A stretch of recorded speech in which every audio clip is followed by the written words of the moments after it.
الحمدللہ وحدہ والصلاۃ والسلام علی من لا نبی بعدہ۔ معزز ناظرین، اللہ تعالیٰ قرآن پاک میں فرماتا لا یستوی اصحاب النار واصحاب الجنہ واصحاب الجنہ هم الفائزون۔ اللہ تعالیٰ نے فرمایا کہ اصحاب نار اور اصحاب جنہ یعنی جنت والے اور جہنم والے برابر نہیں ہو سکتے، اور کامیاب کون لوگ ہیں، فائز المرام کون ہیں، جو جنت والے ہیں۔ ایک اللہ نے کامیاب اور جو کامیاب نہیں ہیں دونوں میں فرق بیان فرما دیا، اور یہ بھی بتا دیا کہ جنت اور جہنم والے برابر نہیں ہو سکتے۔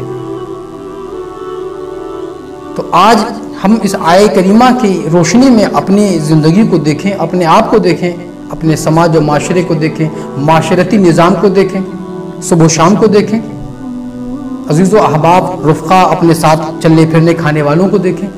یقیناً آپ کو کوئی فرق نظر آتا ہے؟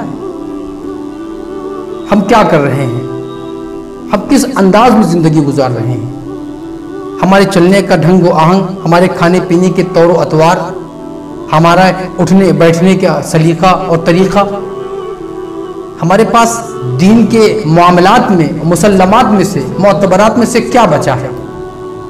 آپ اپنے آپ کو کمپیئر کریں اپنے غیر مسلم سے، بھائی سے، غیر مسلم سے، اس میں اور آپ میں کیا فرق نظر آتا ہے؟ فرق کچھ دکھتا ہے آپ کو؟ وہ بھی کپڑے پہنے ہوئے صاف ستھرے نفیس، آپ بھی صاف ستھرے کپڑے پہنے ہوئے ہیں، اذان کا وقت ہوا، نماز کا وقت ہوا، اذان ہو رہی ہے، وہ بھی بول رہا ہے، آپ بھی بول رہے ہیں نا، وہ بول رہا ہے تو آپ بھی بول رہے ہیں، آپ بھی بات کر رہے ہیں، آپ کے قریب سے میت گزر رہی ہے، وہ بھی بیٹھا ہوا ہے، آپ بھی بیٹھے ہوئے ہیں۔ کوئی فرق ہے آپ میں اس میں؟ کوئی تفریق نظر آ رہی ہے آپ کو اس میں اور اپنے آپ میں؟ جنازہ حاضر ہے، چند لوگ نماز جنازہ میں شامل ہیں، باقی ہزاروں لوگ انتظار میں ہیں۔ یہ مسلمان کا طریقہ ہوتا ہے؟ یہ اسلام میں والوں کا طریقہ ہوتا ہے؟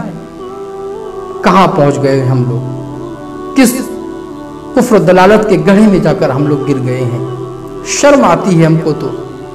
آج ہمارے حالات پر کوئی رونے والا نہیں ہے، ہم کسی کی سنتے نہیں، کسی کی سمجھتے نہیں۔ صبح و شام ہم ہزاروں علماء کو، فصحاء کو، مبلغین کو سنتے ہیں، ان کی قیمتی بیانات سے اپنے وجود کو سرشار کرتے ہیں، لیکن ہمارے وجود پر اس کا کوئی شمع برابر اثر ہوتا ہے؟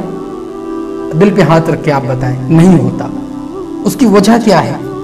ہمارے ایمان میں ضعف پیدا ہو گیا ہے، ہمارے اعتقادات کمزور ہو گئے ہیں، اللہ اس کے رسول سے ہمارا تعلق کمزور ہو گیا ہے۔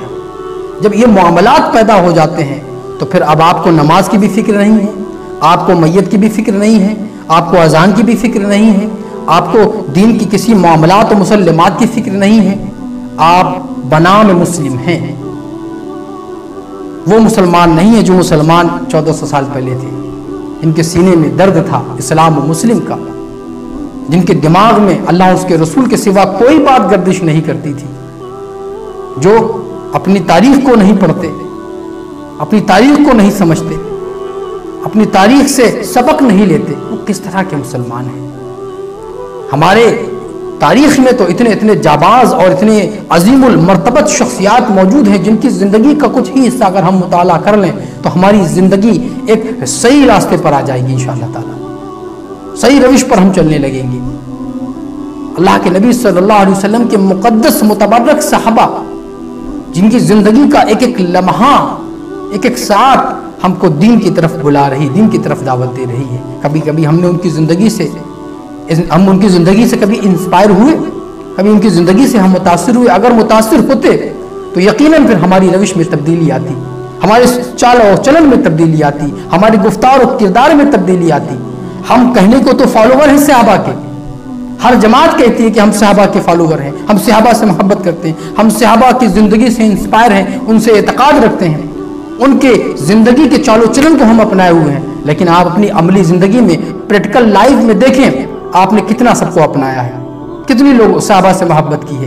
ہم بس کہنے کے مسلمان ہیں، ہم تو ان سب چیزوں کو دور کر چکے ہیں۔ کیوں کر خس و خاشاک سے دب جائیں مسلمان، مانا وہ تب و تاب نہیں اس کے شرر میں، وہ ہمارے اندر جو گرماہٹ تھی، وہ تمازت ایمانی تھی، وہ ایمان کی جو محبت تھی اور ایمان سے جو لگاؤ تھا، وہ رفتہ رفتہ 14ویں صدی میں آ کر ختم ہوتا نظر آ رہا ہے۔ یہ ہمارے زوال کا سبب ہے، ہماری تباہی کا سبب ہے۔